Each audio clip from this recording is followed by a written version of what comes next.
You can spend so many years meeting everyone else's needs that one day, when you finally have room to decide for yourself, you realize you no longer know what you want. The problem isn't that you were responsible. The problem is that you never started asking yourself the question again. For a long time, there may have been clear reasons. Young children, parents who needed help, a partner going through a difficult period, a job that demanded more than it should have, bills that needed to be paid, commitments that couldn't wait. And almost without realizing it, learning to respond to all of those things may have become your usual way of living. Then you get a free afternoon and you don't know what to do with it. A weekend comes along with no plans, and instead of feeling relieved, you look for something that still needs to be done. Someone asks you for a favor and you say yes before checking whether you can actually do it. An opportunity comes up that interests you, but your mind immediately goes to who it might inconvenience, what obligation you would have to rearrange, or what explanation you would need to give. Not because caring for other people is a mistake, but because the habit of always prioritizing what is outside of you can eventually take over the very space where your own choices should appear. It helps to separate two things that often get mixed together: responsibility and autopilot. Being responsible means recognizing what is truly yours to handle and acting accordingly. Autopilot begins when you stop checking whether something is still your responsibility, whether it still makes sense, or whether you are doing it only because that is what you have always done. The difference may seem small, but it changes a great deal. A life can be filled with good decisions that were made for the right reasons at specific moments, and still become trapped later in the repetition of those same decisions long after the circumstances have changed. Think about something simple. For years, you have been the person people call when there is a problem. You organize, show up, solve things, remember dates, handle uncomfortable conversations, fill the gaps. Over time, other people learn to rely on you because they know you will respond. But you begin relying on yourself in that same way too. Before asking whether you want to do something, you ask whether it needs to be done. Before checking your own energy, you look at someone else's urgency. Before making a decision, you calculate how that decision will affect everyone around you. Little by little, your entire decision-making process can be reduced to a single question: what does the situation need right now? The cost doesn't always show up as dramatic burnout. Sometimes it appears in quieter ways. You postpone a personal decision for another year. You put off an activity you have always been interested in. You maintain a routine that no longer reflects who you are because changing it would require other people to reorganize their lives. You hear yourself saying that you don't have time, when in reality, almost all of your time has already been committed by decisions you have never gone back and reconsidered. Even when an opportunity appears, you may feel a strange discomfort, as though choosing something for yourself were somehow irresponsible. This is where it becomes worth observing the pattern while it is happening, without trying to fix it yet. The next time a request, obligation, or decision comes up, notice your first reaction. Not your final answer, but what happens before it. Does an automatic yes appear? Do you immediately feel the need to justify yourself? Do you get the sense that you should take care of it even though nobody actually asked you to? Do you start imagining someone else's disappointment before you have even checked what you want to do? That observation already gives you useful information. It allows you to see that many decisions do not begin with a choice. They begin with a learned reaction. And a learned reaction can feel completely natural. If behaving a certain way for years helped prevent conflict, kept the household running, or made it possible for other people to be okay, it makes sense that this response would become quick and easily available. The problem begins when speed replaces reflection. Because circumstances change. Children grow up. Parents may begin needing a different kind of help. A relationship enters a different stage. A job no longer justifies certain sacrifices. Your energy changes too. But the pattern may continue behaving as though nothing has changed. That is why looking back does not have to become a judgment against your own life. It would be easy to fall into an unfair interpretation, thinking that you wasted years, that everything was a mistake, or that other people took something away from you. But that interpretation is not especially helpful. Many of those decisions were reasonable, necessary, or even deeply meaningful. The point is not to condemn them. The point is to check whether they are still governing your present through inertia. Some people, when they finally have more time available, feel a kind of confusion. Not because they have no interests, but because for so long their preferences occupied a secondary place. Choosing takes practice. Just as you can become accustomed to making quick decisions, you can also lose the habit of listening to yourself. That is why a question as simple as, "What do I feel like doing with this afternoon?" can sometimes be more difficult to answer than an entire list of obligations.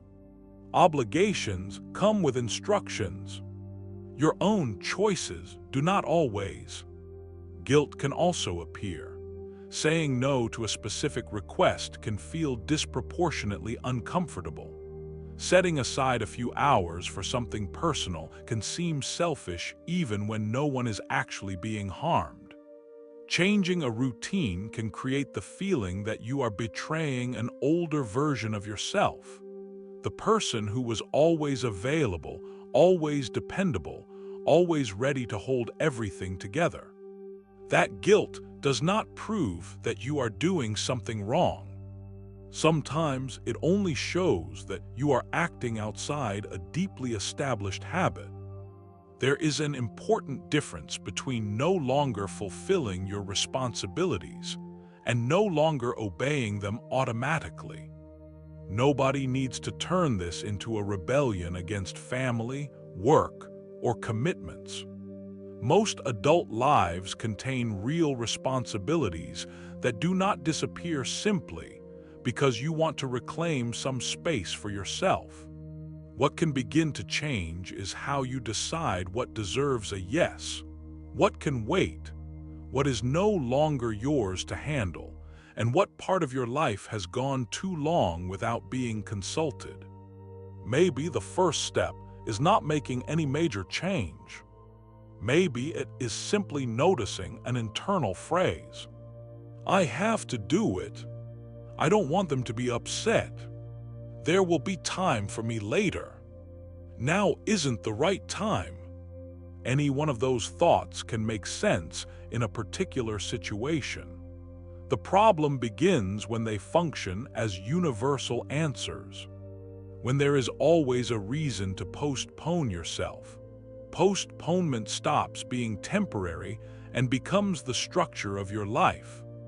That is why the important question is not whether you should have lived differently. That question comes too late and usually leads to impossible comparisons. The useful question begins in the present. What decisions are you still making today as though the circumstances from 10 years ago were still exactly the same? That is where real room begins to appear. You cannot renegotiate the past, but you can reconsider the rules you are using to spend your time now. And in order to do that, you have to recognize the exact moment when you disappear from your own decision again. That moment can be very small.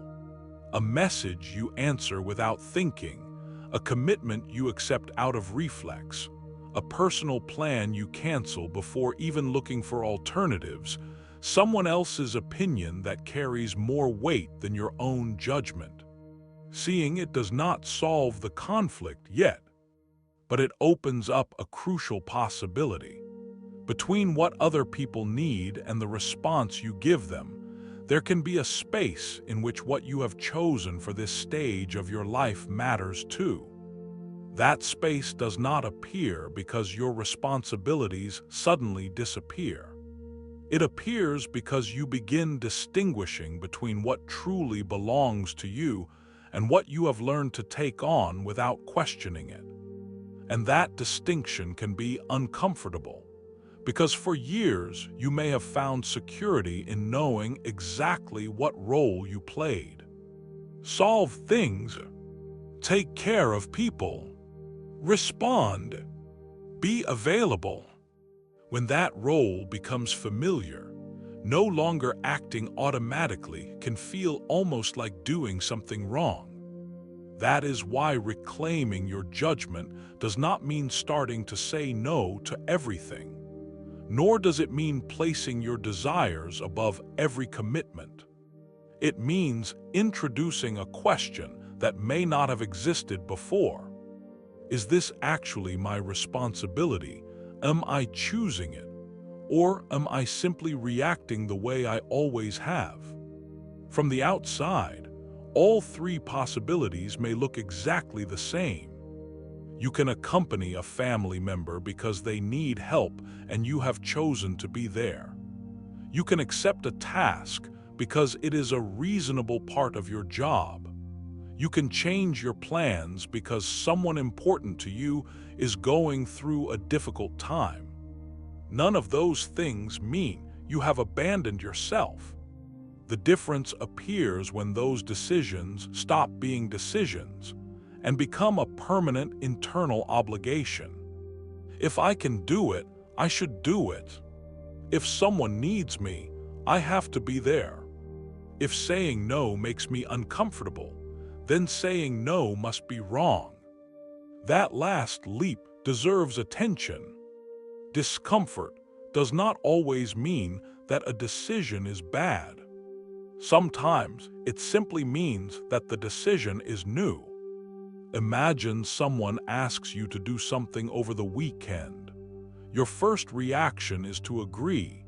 You are already calculating schedules, transportation, and how to fit it in with everything else. Only afterward do you remember that you had set those hours aside to rest, spend time with someone, or do something you have been postponing for weeks. That is when the conflict appears, not between selfishness and generosity, but between two commitments that both deserve to exist. The commitment you have to another person and the commitment you made to yourself. If you always resolve that conflict by eliminating the second one, the pattern becomes stronger. And over time, it stops feeling like a choice. It begins to feel like the only possible response. Reclaiming some breathing room requires learning to tolerate a few seconds of uncertainty before answering. Sometimes something as simple as not responding immediately would be enough. Say you need to check. Actually look at your schedule. Ask yourself what you would have to move around in order to say yes. Not so you can manufacture an excuse, but so that you include all the information you normally leave out. That small delay may seem insignificant, but it changes the position from which you make the decision. You are no longer responding only from the impulse to comply. You are bringing judgment back into the process. It also helps to separate the facts from the story that forms around them. The fact may be, someone asked me for help on Saturday. The story may be, If I say no, they will think they can no longer count on me. Maybe they will get angry. I could seem selfish. After everything they have done for me, I should say yes. Some of those concerns may be valid, and others may not. But when they all merge in the same instant, one specific request takes on much more weight than it actually carries. At that point, it helps to return to something more grounded. What is actually happening, and what part am I anticipating? This is not about ignoring consequences. Some decisions affect other people and need to be considered. Some commitments cannot simply be canceled because you feel like doing something else. And there are periods of life in which responsibility genuinely requires sacrificing some of your own time. Reclaiming agency does not mean denying that reality. It means refusing to let a necessary exception become the rule for your entire life. This distinction matters because otherwise the message can easily become distorted. Just do whatever you want is not an adequate answer for an adult life. We live among relationships, obligations, promises, and consequences. Practical freedom does not mean owing nothing to anyone. It means knowing what you have deliberately chosen to owe, what you have taken on out of habit, and what you are still carrying even though it is no longer necessary. Some responsibilities may not be something you can reduce right now. Maybe you care for someone who is dependent on you. Maybe your financial situation requires you to stay in a job you would not freely choose. Maybe there are children, debts, or commitments whose reality does not disappear simply because you want to rethink your life. In those situations, reclaiming choice may begin on much smaller ground. It may be found in 1 hour that you stop automatically giving away. In a conversation, you finally stop postponing. In a request, you decide to think about before accepting. In no longer volunteering before anyone has even asked. In allowing another adult to solve a difficulty you have always taken on as though it were yours. The question is not how much space you reclaim at first. The question is whether you begin recognizing yourself again as someone who participates in their own decisions. And here a question appears that is worth answering without dramatizing it. When someone asks something of you, what exactly are you trying to protect by saying yes so quickly? Maybe it is the relationship. Maybe it is an image you have of yourself. Maybe it is the comfort of not having to explain why you are saying no. Maybe it is simply a habit that has been working for so many years that you never stop to notice it. You do not need to uncover some deep underlying cause in order to begin changing your response. It is enough to recognize what behavior keeps repeating and what it costs you. Because often, the cost is not what you do for other people. The cost is what never happens because it is always pushed aside. That project that never begins. That friendship you never make time to nurture. That professional decision you never calmly examine. That afternoon that could have simply been rest. That interest you have spent years calling a frivolous indulgence because something else always seemed more urgent. None of those things by itself defines a life. But when the same decision-making standard repeats itself for years, it eventually determines the direction your life takes. That is why you may not need to ask yourself yet what you want to do with the rest of your life. That question is too large, and it can produce more paralysis than clarity. It is more useful to look at small, recent decisions. What have you agreed to this week that you did not really want to agree to? What have you postponed, even though it was actually within your control? Where did you say you did not have time when, in reality, you had decided to give that time to something else? The word decide can feel uncomfortable because it gives responsibility back to you. It is easier to think that time simply disappears. But much of adult time does not disappear. It gets distributed, sometimes under pressure, sometimes with very few alternatives, sometimes unfairly. Even so, within many days there are small choices that eventually create a direction. Regaining clarity also means no longer waiting for emotional certainty before choosing differently.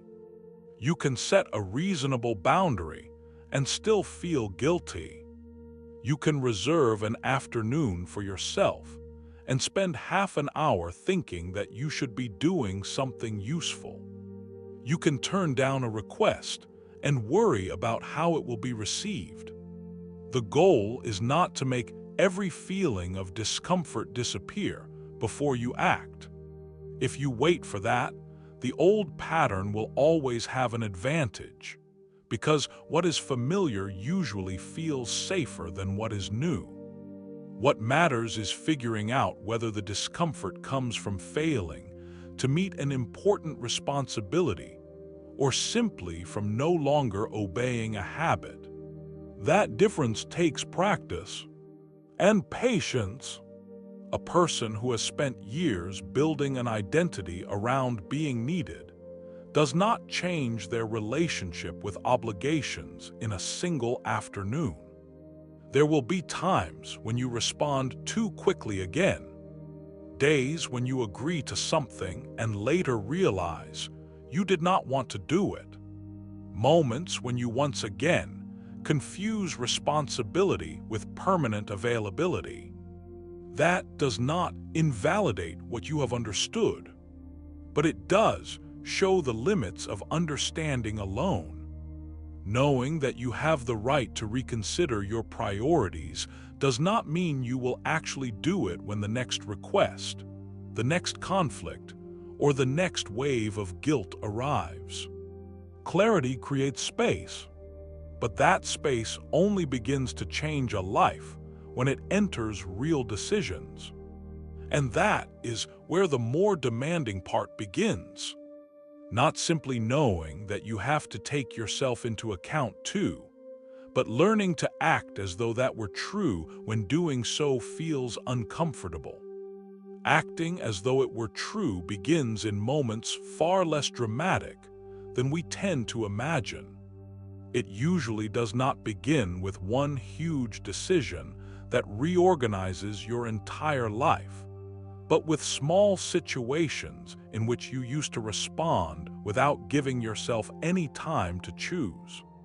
A message arrives asking you to help with something another person could probably handle. Your usual response would be to immediately say yes, rearrange your afternoon, and then figure out later how to fit everything else around it. This time, you do something different. You read the message, check what you had already decided to do, and wait a few minutes before replying. Maybe you still end up helping. The difference is that you no longer treated your own time as though it were automatically available. That distinction matters. Reclaiming the ability to choose does not mean that every decision will end up favoring you. Sometimes, after thinking it through, you will still choose to put someone else first. There will be circumstances in which doing so is reasonable, generous, or necessary. What changes is that the sacrifice stops being invisible. You know what you are setting aside, why you are doing it, and how long you are willing to continue doing it. chosen responsibility weighs differently than automatic obligation. Something more difficult can happen too. You had set aside a morning for a personal task you have been postponing for months, and then a request comes up that is not urgent. You feel the impulse to abandon your plan. A convincing explanation even appears. You can do it another day. It is not that big of a deal. It will be easier to say yes than to have to explain yourself. Before, you might have canceled your plans without giving it much thought. This time, you keep the commitment you made to yourself and suggest another time. The other person may understand perfectly. They may not. And here is one of the real challenges of this kind of change. When you modify a behavior that has repeated itself for years, you are not the only one who has to get used to it. The people around you may also need time to understand that your availability no longer works exactly the way it used to. Their discomfort does not automatically prove that you are doing something wrong. For a long time, you may have used other people's reactions as a way to measure the correctness of your own decisions. If nobody gets upset, the decision feels right. If someone complains, doubt appears. But acting from your own judgment requires accepting that a reasonable decision can disappoint someone.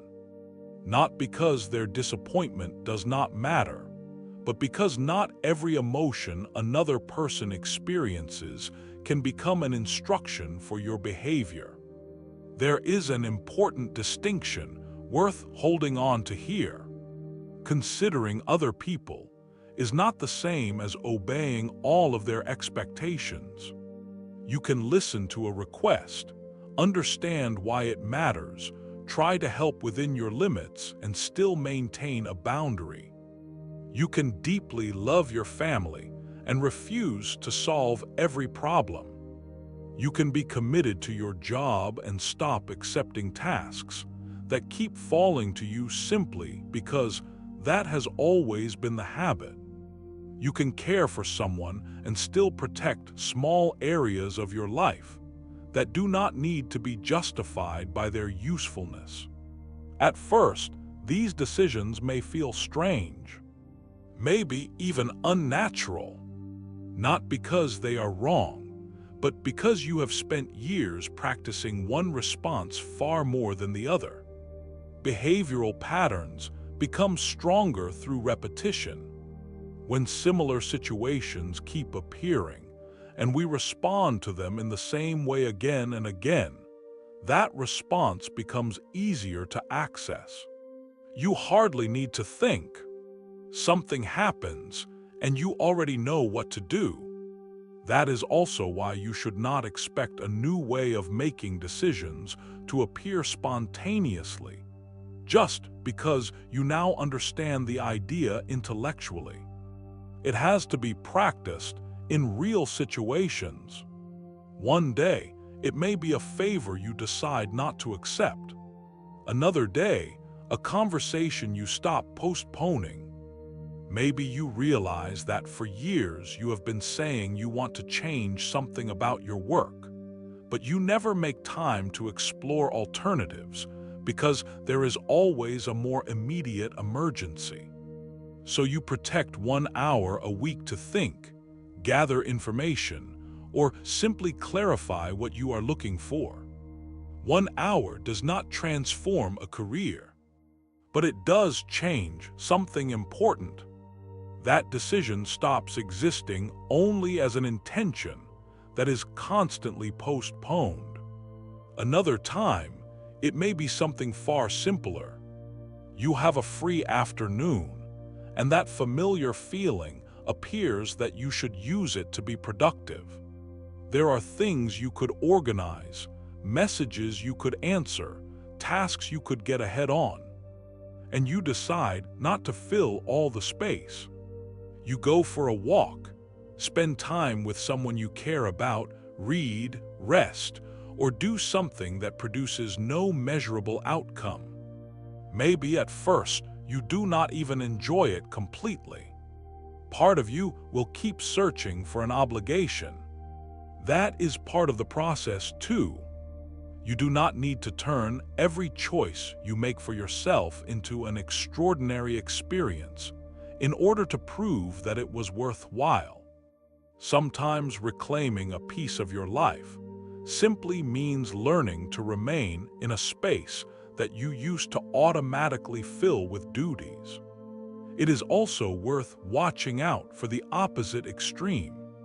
After years of feeling that you have given too much, you may be tempted to correct the imbalance by rejecting every request. But that would still be reacting automatically, only in the opposite direction.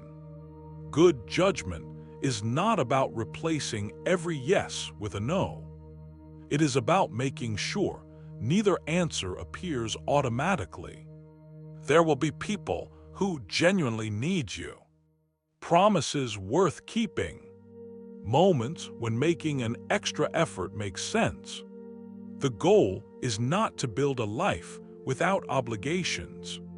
It is to build a life in which obligations do not occupy every space where conscious choice should also exist. And making that choice does not always require knowing exactly what you want for the next 10 years. Sometimes the question in the title feels enormous. What do you want now? But you can answer it gradually. Maybe you still do not know what professional direction you want, where you want to live, or what the next stage of your life should look like. You can begin by identifying what you no longer want to keep doing in the same way. You do not want to keep accepting every commitment before checking your own energy. You do not want to postpone certain decisions indefinitely. You do not want to use fear of disappointing others as the only reason to maintain a routine. Knowing that already gives you direction. Over time, something interesting may begin to happen. You start discovering preferences that seem to have disappeared, not because they are new, but because for years they barely had any room to exist. You realize that there were certain people you missed, that an activity still interests you, that a decision you had assumed was impossible may simply have needed to be examined without rushing. Or you discover that some things you once thought you wanted no longer matter that much to you. Reclaiming choice also means accepting that surprise. You are not obligated to become the person you imagined you would be 20 years ago. That version of you did not know everything that was going to happen either. The question is not how to recover a life that never actually existed. It is how to relate to the life you do have from a slightly more conscious position. There will be setbacks. One day you will agree to something too quickly again. Maybe afterward you will be frustrated with yourself. You do not need to turn that mistake into another demand. It can simply help you recognize the exact point where the old pattern appeared again. Maybe you responded while you were tired. Maybe a particular person strongly triggers your sense of obligation. Maybe certain kinds of requests are still difficult for you to evaluate calmly. That information can help you adjust your response the next time. Change becomes more stable when it no longer depends on feeling brave, inspired, or completely certain. It can rest on simple decisions. Check before answering. Protect time before other people fill it. Distinguish a real need from an expectation. Allow a little discomfort to exist without immediately trying to make it go away. None of that erases the years that came before, nor would there be any reason to erase them. Many of the responsibilities you took on may have built relationships, supported a family, helped people get through difficult periods, or expressed values you still recognize as your own. Reclaiming space for yourself does not require you to reject that history. Precisely because your time has had value, it makes sense to treat the time you still have with greater care. Maybe tomorrow another request will arrive, while you already have something planned for yourself. Before, the answer might have appeared almost automatically. Now there can be a pause. You can look at what is actually happening, consider what truly depends on you, and decide without making other people's reactions your only standard. Maybe you say yes.